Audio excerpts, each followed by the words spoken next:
개인적 지능이 높은 사람 중에는 성취를 해도 내가 진짜 잘해서가 아니라 이번에는 운이 좋았던 것 같다라고 생각하는 사람이 있어요.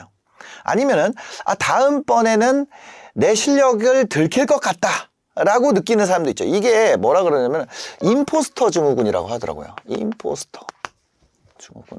이런 게 있대요. 채워보다가 너무 웃긴 거예요. 야, 자기 능력이 좋은데 왜 그러지? 그런 이제 임포스터적인 두려움과 불안감이 이제 시험이나 각종 어떤 테스트에 대한 불안과 양의 관계가 있다는 거예요.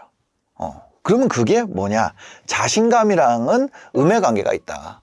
성취가 높은 집단 안에서 실패에 대한 두려움과 자기 불신이 강하면은 자신감이 떨어지게 된다는 얘기예요. 지능이 높으면은 반드시 임포스터가 되는 게 아니고 요거가 되는 조건이 있다는 거예요. 높은 기준, 실패 회피 성향, 경쟁 환경 이 세 가지가 결합이 되면요. 지능이 높은 사람, 사회적 지능 말고 개인적 지능이 높은 사람의 자신감 저하가 발생하게 된다는 거. 더닝이랑 크루거라는 분이 진행한 1999년 연구에서 유머, 문법, 논리 이 세 가지 항목에 대해서 테스트를 했어요. 개인적 차원에서 지능의 범위가 넓은 참가자들을 모집을 했는데 이 하위권, 개인적 지능이에요. 사회적 지능을 얘기하는 게 아닙니다. 개인적 지능이 높은 참가자들이 자기 성과를 크게 과대평가했다는 거예요. 지능 하위 25% 참가자들이 실제 성과랑 관계없이 예상하는 수치가 100명으로 환산하면 내가 한 38등 정도라고 예상했다는 거예요. 근데 실제로는 얼마가 나왔냐? 실제로는 88등이었다는 거죠. 그러니까 한 50등만큼은 실제 실험을 100명을 했다는 것이 아니라 100분위로 표현을 한 거예요. 그랬을 때 한 50% 정도를 자기를 더 높게 평가하고 있더라. 그래서 개인적 지능이 조금 낮은 수준이면 정답을 내는 능력뿐만 아니라 자기 오류를 알아보는 인지 능력이 낮아지게 된다는 거죠. 자, 개인적 지능 높은 사람들이 사회적 지능이 낮아지는 이유, 잘 적응을 못하는 지점이 여기 있어요. 왜냐하면 자기는 모름에 대한 부끄러움이 높기 때문에 자신이 모르는 분야에서 겸손해요. 개인적 차원의 지능을 얘기하는 겁니다. 개인 지능이 낮으면 낮은 수준의 경험치로도 모든 것을 아는 것처럼 얘기하는 것에 대한 두려움이 없잖아요. 그러니까 마치 이 개인 지능이 높은 사람들은 술 취한 사람들 가운데 맨정신인 사람들이에요. 그 사람들은 파티에 어울리기가 쉬워요, 어려워요? 어렵단 말이에요. 그래서 혼자 집에 가고 싶어해. 그게 그 고지능자들의 가장 큰 문제고 일반적 지능을 가진 사람들이랑 연합이 필요한 상황에서 잘 안 되는 큰 요인이 됩니다. 그러다 보니까 사회적 지능이랑 개인적 지능을 모두 갖춘 사람이 좀 드물다는 거죠. 왜냐하면은 무지에 대한 부끄러움이 없이 자신감을 보이는 누군가를 발견하면 그러면 고지능자들은 그걸 보고 참기 어려운 분노나 아니면 역한 감정을 느끼게 되기 때문이에요. 그렇다고 하더라고요. 저는 이 내용을 알고 나서 우리가 이런 얘기를 들어요. 명의는 유튜브를 하지 않는다. 진짜 명의는 유튜브를 하지 않는다라는 이야기를 하는 거랑 이게 맥락이 다 있구나. 고지능자 중에 경쟁적이고 실패 회피 성향을 가지고 있고 기준이 높은 사람, 그런 사람들은 임포스터적인 불안감을 가진다는 거 아니에요. 그러니까 유튜브에서 어떤 지식, 정보에 대해서 내가 말하는 거에 대해서 거기에 오류가 있을 것에 대한 수치심이 엄청 높다는 거예요. 자기 검열 기준도 높다는 거예요. 그렇기 때문에 매주 한 편씩 내가 계속 비디오 만드는 거 그걸 할 수 있을까요? 아니, 그 검토가 더 중요해져. 그러면 그분들이 유튜브 할 수 있어요. 유튜브는 1일 연속극이에요. 유튜브는 영화가 아니잖아요. 그러니까 내가 편하게 얘기할 수 있는 완전 검증 가능한 지식이랑 이론 영역, 그런 영역이 있어요. 그러니까 여기가 완전 검증. 근데 이거를 내가 얘기를 한다는 건 경쟁 환경에 있는 사람의 입장에서는 뭐예요? 유니크하지가 않은 거예요. 누구나 얘기할 수 있는 얘기가 된다. 내가 얘기하나 남이 얘기하나 다를 바가 없는 얘기다. 이런 지식에 대해서 가치를 안 느껴요. 그럼 이 반대에 뭐가 있나요? 유니크한 지식이나 이론 영역이 있어요. 이거는 어떤 환자나 또 누군가에겐 고객일 수 있죠. 고객 한 명에게 특수한 상황에 적용되는 거기 때문에 범용화해서 말하게 되면은 그 이론이나 내가 한 말이나 지식의 틀린 부분에 대한 그 지적을 내가 감당하기 위한 두려움이 임포스터적인 두려움이 굉장히 크게 작동한다는 거죠. 그러니까 설득 실패에 대한 두려움이 진입 자체를 막고 있더라는 거예요. 저는 이제 유튜브를 알려드리는 거 하는데 전문직 분들이 많이 와요. 근데 초반에 시작을 못 합니다. 왜? 이 부분들이 굉장히 크게 작동을 해요. 이분들이 지능이 높단 말이에요. 지능이 높으니까 느끼는 수치심이 있다는 거예요. 그러니까 어떤 상황까지 가냐, 내가 수치로 느끼는 부분 또는 스스로 자기 검열하는 부분에 대해서 공포심이 없이 떠드는 모습, 그러니까 임포스터적 불안감이 있는 고지능자들이 그 모습을 보잖아요. 유튜브에서 그걸 보잖아요. 그러면 되게 역하게 보여요. 근데 내가 그 역한 짓을 내가 해야 돼? 그게 어렵다는 거예요. 마치 어떤 거냐면 어떤 사람들이 일반적으로 봤을 때 막 자랑하는 거 보면은 차 올리고 명품 올리고 이러면 볼 때 역한 모습을 느끼는 사람들도 있잖아요. 아니면은 막 노출도가 있는 거를 올리면 그걸 보고 멋있다고 생각하지 않고 역하다 이렇게 생각하는 사람. 그런 사람들이 있는 거잖아요. 근데 사실은 그분들이 그거 하는 이유가 뭐예요? 다 전략적으로 하는 거예요. 다 전략이 있는 거예요. 그걸 함으로써 비즈니스든 아니면 인생이든 무언가에 자기한테 이득이 되는 부분이 있기 때문에 하는 거거든요. 이득이 되는 부분이 없으면 안 해요. 그렇죠? 그들이 손실되는 부분보다 이득이 되는 부분이 크기 때문에 한단 말이에요. 근데 아이러니하게도 그런 부분들이 이제 그 컨텐츠로 이미 진입한 분들의 해자가 되죠. 네. 여튼 그게 역하다는 게 아니라, 그러니까 내가 봤을 때는 저거는 아주 단편적인 얘기인데 그 떠드는 모습을 보고 내가 역하게 느낀다는 거예요. 고지능자들 중에서도 이런 임포스터적 불안감을 갖고 있는 분들. 근데 우리나라는 대부분 우리나라의 대부분 특징이죠. 아니면 반박하고 싶은 욕구. 그거를 불러일으키게 되는 거예요. 나한테 대했던 잣대를 그 영상에 대해서도 이제 대기 시작하다 보니까 분노가 나오게 되는 거죠. 내가 유튜브를 보면서 아니면 어떤 SNS를 보면서 아니면 어떤 블로그를 보면서 페이스북을 보면서 뭘 하면서든 그 부정적 피드백을 타는 사람은 유튜브나 SNS를 하기가 싫어지는 마음이 커지게 돼요. 그리고 그 행위가 얼마나 어리석은지를 설득하고 다니는 한 명의 고지능 악플러가 탄생하게 됩니다. 여기까지 갈 수도 있고 그 전 단계, 나만 안 하는 단계에서 멈출 수도 있죠. 그래서 이런 이유 때문에 의사, 변호사, 회계사 등등 이제 개인적 지능이 높은 사람들은 유튜브 하는 사람들을 되게 멸칭을 만들어요. 예를 들면 뭐 쇼닥터 이런 거죠. 그 멸칭을 만들고 유행시킨 사람들은 의사 선생님들이죠. 아니 저 같은 사람이 의사 선생님에 대해서 쇼닥터다 아니면 뭐 병파리다 건강파리 뭐 이런 말 못하잖아요. 넌 뭔데? 못한단 말이에요. 그들 사이에서 그들을 낮추는 걸 할 수 있어요. 근데 더 놀라운 거는 그런 멸칭을 만들어서 내가 그 사람은 쇼닥터야 그 사람은 뭐야 이렇게 얘기 안 하는. 왜?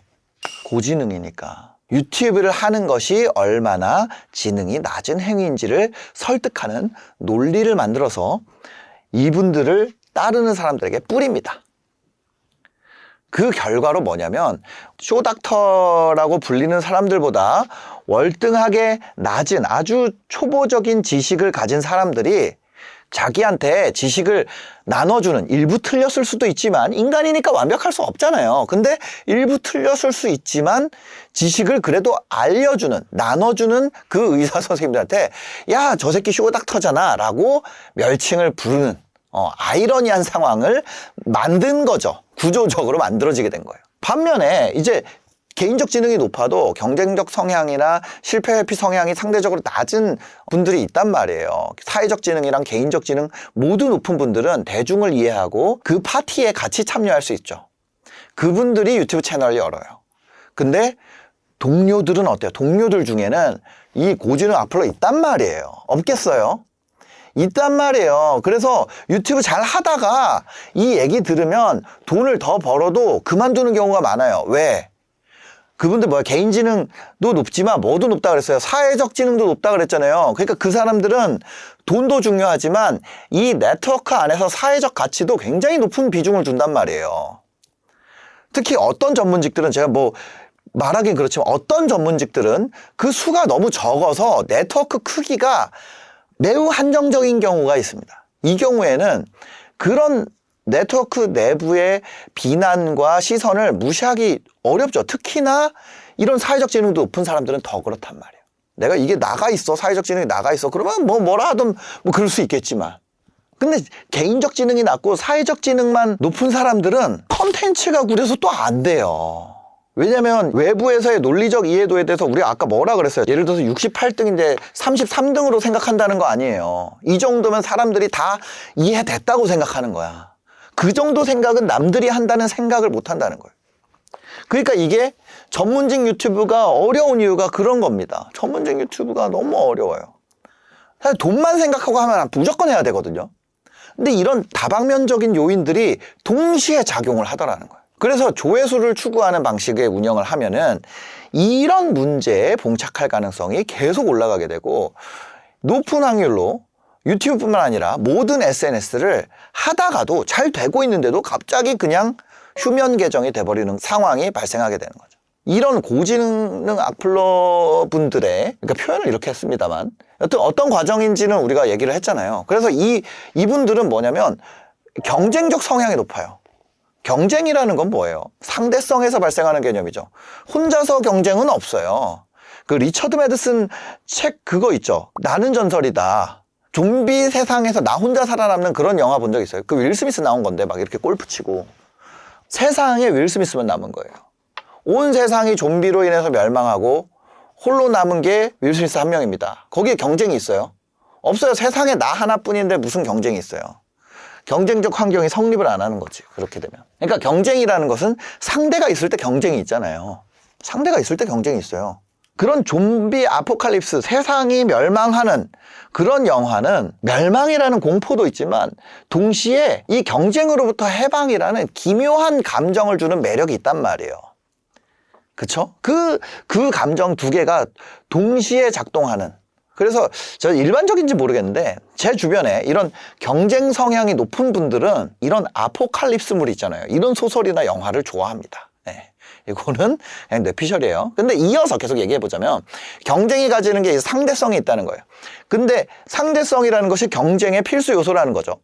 근데 그 특성이 이분들을 더 집요하게 만들어요. 더 그거에 대해서 생각하게 만들고 모든 측정 가능한 값은 상대성이 있습니다. 예를 들어서 이걸 보고 긴가요? 긴가요? 대답을 못하죠. 왜? 기준을 예로 보면요, 이거는 길다고 표현할 수 있어요. 기준을 예로 보면요, 이건 짧은 걸로 볼 수 있어요. 그쵸? 그러니까 이 상대적인 곳에서는 모든 기준을 어떻게 정하는가에 따라서 측정값이 달라지잖아요. 우리가 무언가 혼자 있을 때는 몰라요. 경쟁이라는 거는 상대평가니까. 이게 상대성이고 경쟁 성향을 가진 사람은 상대적으로 자신의 위치를 파악하는 거예요. 그럼 그 기준이 어디 있어요? 내 위치를 파악하려면 상대들보다 내가 잘해야 돼. 상대들보다 내가 더 잘해야 된다고요. 이 능력이 매우 훌륭한 능력이죠. 그래서 라이벌이나 페이스메이커가 있을 때 더 집중하게 만들고 경쟁에서 주는 그 승리에 대해서 엄청난 이 동기부여의 원동력이 된단 말이에요. 전문직을 하려면 같은 또래 그룹 안에서 압도적인 모습을 계속 유지해야 된단 말이에요. 그럼 그 원동력은 어디 있어요? 거기 있다는 거죠. 물론 그렇게 안 하고 하는 분들도 있어요. 근데 제가 얘기하는 거는 아까 전에 얘기했던 여기에서 발생하는 불안감을 기저로 하는 무식한 새끼 떠드는 거 봤을 때 내가 석이 나가는 그 상황을 얘기하는 거예요. 그리고 저 새끼 틀렸다는 거에서 내가 반박을 안 하고는 못 견디는 성향. 그건 뭐다? 경쟁 환경에 있을 텐데 경쟁 환경은 상대적이고 상대적이라는 건 타인의 기준에서 나를 평가했을 때 내가 가질 수 있는 동기부여가 있다는 얘기예요. 이런 상대적 가치 판단 방식이 사실 안 좋은 점이 있죠. 왜냐면 기준이 외부에 있으니까 뭐예요? 자, 기준이 외부에 있다는 건 타인의, 그러니까 경쟁 대상의 커짐이 나의 작아짐이 된다. 얘의 기준은 얘는 작은 거죠. 얘만 있을 때는 없어. 근데 내가 이렇게 요 속도로 커지고 있는데 얘가 이렇게 커지고 있어요. 그러니까 어떤 외부 존재의 커짐이 나의 작아짐이 된다고요. 이게 경쟁적 성향이 가지는 장점과 동시에 가지는 단점인데, 이 성향을 가지고 나보다 못한 커리어를 가지고 있던 어떤 변호사가, 내가 변호사라고 해볼게요. 근데 얘가 사회적 영향을 만들어가는 과정을 보는 느낌은 어떨까요? 나는 그대로인데 그 사람과 경쟁 환경으로 파악을 하기 때문에 얘의 커짐이 나의 작아짐이 된다는 거예요. 그걸 실시간으로 느끼게 돼. 유튜브 실시간으로 커지잖아요. 사람들 그 밑에 막 그거 한단 말이에요. 와, 너 짱이야 막 한단 말이에요. 그러면 너도 하면 되잖아 라는 답이 나오는데, 그게 안 통하는 이유가 우리가 앞에 얘기했듯이 자기 검열이 굉장히 높단 말이에요. 그래서 고지능 악플러로 진화하게 되는 거죠. 의견은 내지 않으면서 다른 사람이 의견을 낸 것에 대해서, 문제에 대해서는 굉장히 날카롭게 들어가는 거예요. 동시에 오프라인에서는 내가 까놓고 악플러 짓을 안 한단 말이에요. 그들에 대한 평판을 낮출 수 있는 요소들을, 왜? 지능이 높으니까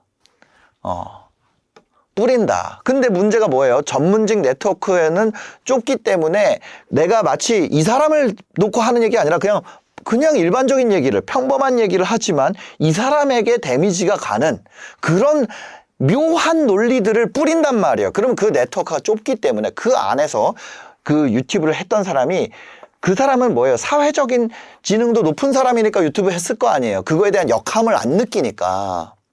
그 사람은 뭐예요? 돈도 가치를 두지만 사회적 가치도 있단 말이에요. 네트워크 안에서 자기의 가치도 있단 말이에요.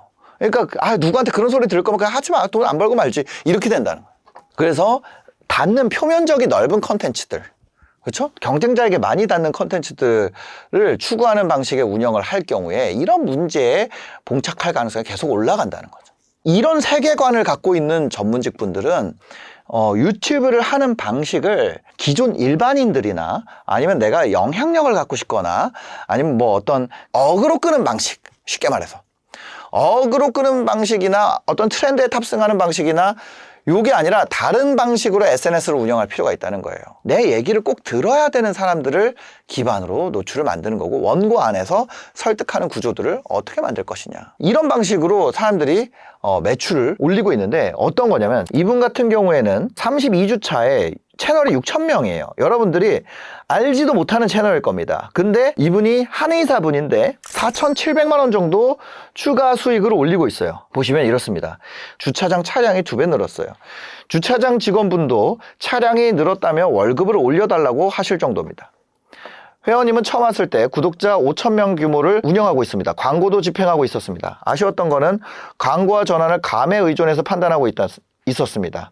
클릭은 잘 되고 있는지, 영상에서 충분히 설득되고 있는지, 랜딩 페이지에서 이탈이 있는지, 상담 문의까지 이어지는지, 이 흐름을 나눠서 보기 어려운 상태였습니다. 그래서 어디서 병목이 생기는지 판단이 안 됐습니다.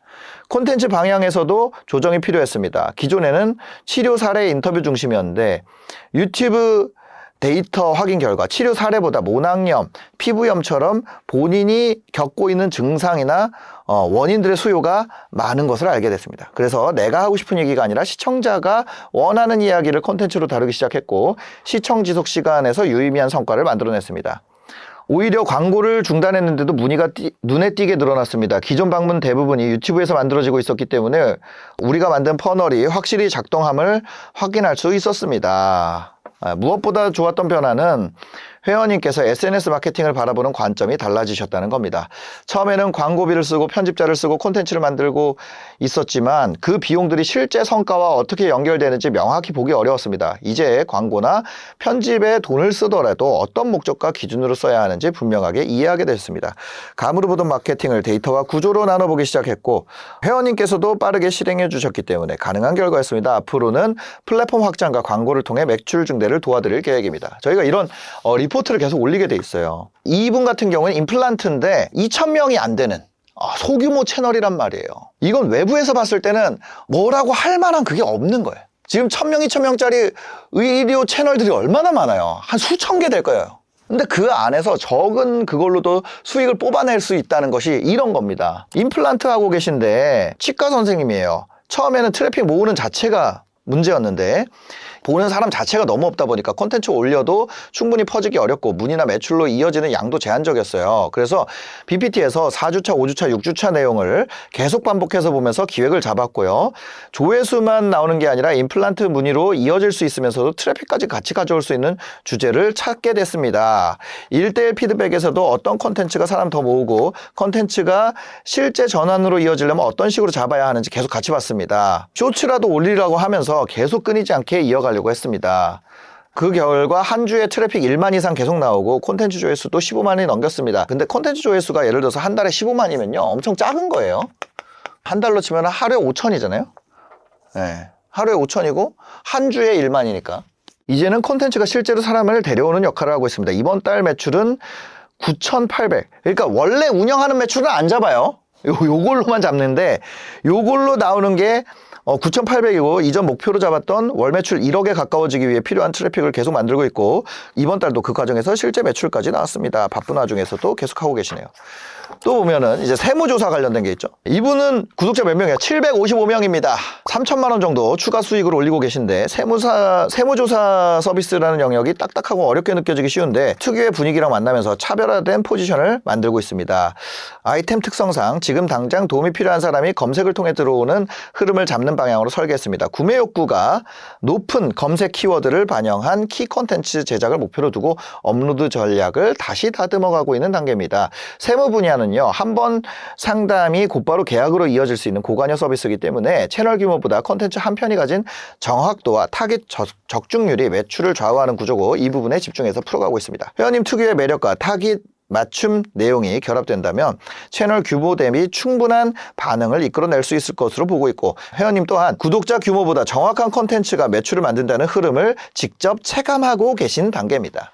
이게 설득이 안 돼요. 벌기 전까지는. 그러다 보니까 71주까지 다니고 계시고 지금 현재는 단발성 매출에 머물리지 않고 상담 전환까지 안정적으로 만들어가는 구조를 만들어가고 있습니다. 앞으로는 현재 진행 중인 인스타그램 통해서 회원님의 매력을 살린 컨텐츠 톤을 더 정교하게 다듬어가면서 매출을 확대할 예정입니다.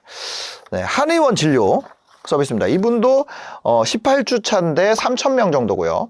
2천만 원입니다. 기존에 2,500명 정도 유튜브 채널 운영하다가 비즈니스 PT로 온 거예요. 회원님들은 한의원으로 사람 많이 오게 하고 싶었고 제일 진료 과목 중에 자신 있는 부분은 콘텐츠 시장성 조사해가지고 어떤 분야의 전문가로 하면 좋을지 상의한 끝에 한 진료 분야를 정해서 콘텐츠 위주로 하기로 했어요. 그 결과로 뾰족하게 소비자 타겟을 모을 수 있었고 비즈니스 PT 시작하기 전보다 유튜브를 통해서 더 많은 매출을 달성하고 계신다고 말했습니다. 좀 더 큰 범용성을 가지고 풀링 콘텐츠를 기획해서 더 많은 조회수와 범위를 넓혀볼까 이런 단계로 나갔습니다. 그 다음에 뭐 약사님도 계세요. 약사님 같은 경우는 16주 차이, 여기도 한 2,000명 정도입니다. 근데 뭐예요? 내가 원래 약국 운영하는 거 대비 한 2천만 원 정도, 2,200만 원 정도 더 하고 있단 말이에요. 근데 보면은 약사로서 전문성과 진정성을 충분히 가지고 있었지만 비즈니스 PT에 대한 확신이 없었고 수익화가 실제로 가능한지 반신반의하고 있었습니다. 그래서 처음에 근거를 알려드리고 약사 수익화 이미 만들어본 경험이 있고 그 경험을 바탕으로 방향을 제시했습니다. 약사 콘텐츠는 시청자가 실제 질병이라는 명확한 문제를 갖고 있기 때문에 해결 욕구가 강하고 전환율이 높다는 구조적 이점이 있습니다. 이 특성을 활용해 전문 정보를 제공하는 풀링 콘텐츠로 타겟을 모은 뒤 정보와 제품 추천을 연결하는 풀링키 구조로 채널을 설계했습니다. 잘하셨네요.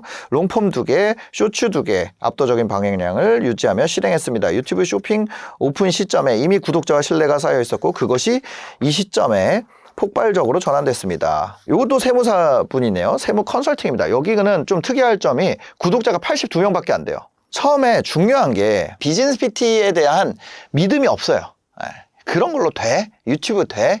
왜냐면 그들 안에서 유튜브가 의미 없다, 욕만 먹고 돈이 안 된다 이런 메시지들이 많이 깔려 있단 말이에요. 근데 이렇게 기저에서 숲 안에서 매출을 뽑는 식으로 할 수 있다는 거를 좀 얘기를 드리고 싶어요. 이분도 82명밖에 안 돼요. 근데 220만 원 만들고 있단 말이에요. 그러니까 이게 신뢰만 되면은 속도가 붙어요. 80명일 때 200인데 그럼 800명 되면 2000 될 거 아니에요.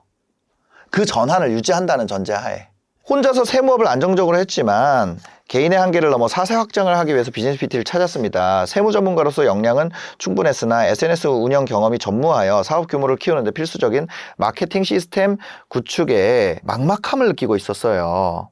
트레이닝을 통해서 세무업을 단순한 전문 서비스를 넘어 시스템화된 사업의 영역으로 재인지시켜드리고 롤모델 채널 분석을 통해 사세 확장을 위한 기반을 닦았습니다. 고객의 페인 포인트를 정확하게 찌르는 채널 방향성을 설정하고 고액 타겟의 신뢰를 얻을 수 있는 설득력 있는 콘텐츠 기획에 집중했습니다. 본격적인 확장 전에 채널 분석과 전략 수립 단계임에도 불구하고 기획한 방향성에 적중하여 220만 원의 의미 있는 첫 수익화 성과를 거뒀습니다. 트레이닝 과정에 매우 적극적으로 임하고 사업적인 도약이 가능하다는 확신을 요 220만 원이 입금이 되면 그때 이제 확신을 얻는다는 거죠. 확신을 얻으셨고 마케팅이 매출로 연결되는 구조를 직접 체감하고 계십니다. 앞으로 양질의 트래픽을 지속적으로 유입시키는 구조를 안착시키고 직원을 늘려 세무사무실을 본격적으로 확장해 나갈 계획입니다. 사실 이게 엄청 많아요. 저희가 한 수익화 케이스가 6,000개가 넘게 있습니다. 6,000개 이상 있고 현실적으로 가능한 정도를 저희가 오픈을 한 거죠. 이거보다 지금까지 뭐 몇 억씩 만든 분들도 있어요. 그 정도 되잖아요. 그러면 좀 얼굴이 알려지게 돼요.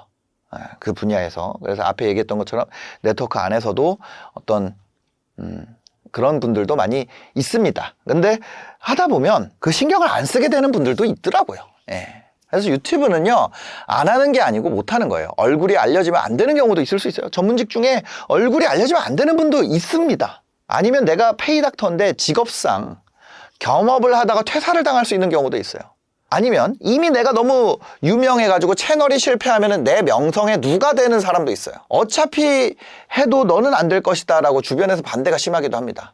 아니면 너무 바빠서 2-3시간 내기도 어려운 경우도 많이 있죠. 채용하려고 해도 내가 그 분야에 대해서 이해가 없기 때문에 어떤 PD를 내가 구해야 되는지조차도 모를 수도 있어요. 이런 어려움의 조건이 많기 때문에 뚫고 해내기가 너무 어렵다는 거죠. 그래서 여러분들이 지금 앞에 제가 얘기했던 몇 가지 할 수 없는 이유들 있잖아요. 거기에 해당이 안 된다면 정말 행운이에요.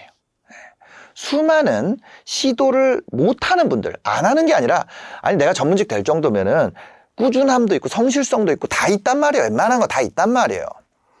그럼 뭐예요? 앞에 말했던 이런 어려움 조건이 많기 때문에 뚫고 해내기가 어렵다는 거예요. 그러니까 전문직 플러스 이런 조건들까지 이겨낼 수 있으면은 회계사든 세무사든 관세사든 의사든 한의사든 약사든 변리사든 변호사든 노무사든 결과를 만들 수가 있다는 거죠.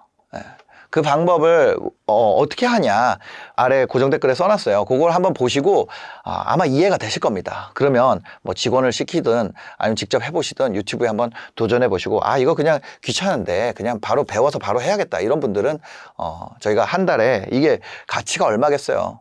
한 달에 저희가 60만 원 학원비 정도는 받습니다. 근데 요거보다 좀 더 깎아가지고 58만 원이에요. 58만 9천 원.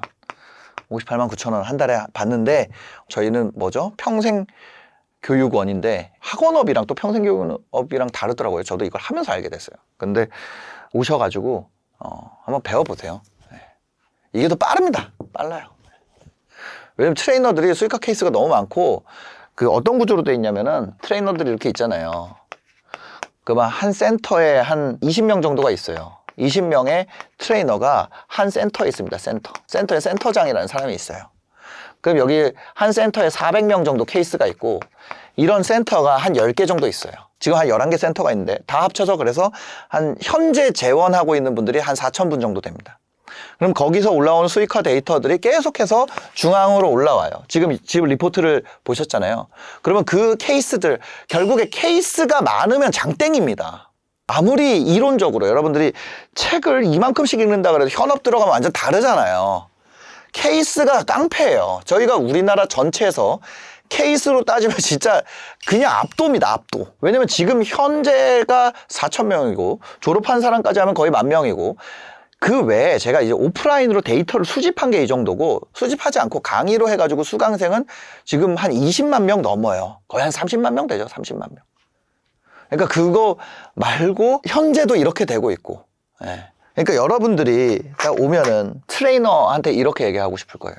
너가 뭘 안다고 나한테 증상을 물어봐? 너가 뭘 안다고 나한테 지금 그쵸. 근데 간호사가 그런 거 물어볼 수 있잖아요. 열 나세요?